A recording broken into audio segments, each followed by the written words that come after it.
மாசற்ற சூதி மலர்ந்த மலர்ச்சுடரே தேசனே தேனார் அமுதே சிவபுரனே பாசமாம் பற்றறுத்து பாரிக்கும் ஆரியனே நேச அருள் புரிந்து நெஞ்சில் வஞ்சம் கட பேராது நின்ற பெருங்கருணை பேராருங்கிறத நீங்க இஸ்லாமியரோ கடவுள் நம்பிக்கை இல்லாதவரோ கண்ணை மூடிட்டு உங்க கடவுளை மட்டும் நினைச்சிட்டு அதை நீங்க 1000 முறை சொல்லி பாருங்க, உங்கள் உள்ளம் கழுவப்படும், உள்ளம் நன்றாகும். அது திருவாசகன் மட்டும் நினைக்காதீங்க.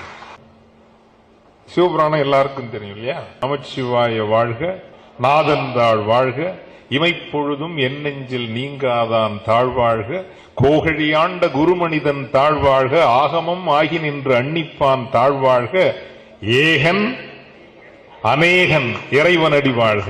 ஏகன் அநேகன், ஒருவனாக இருக்கிறவன் பலராக இங்கு பார்க்கப்படுகிறவன், அவ்வளவுதான். ஒருவனாக இருக்கிறவன் பலராக பார்க்கப்படுகிறான். அது எனக்கு ரொம்ப பிடிச்சிருந்தது.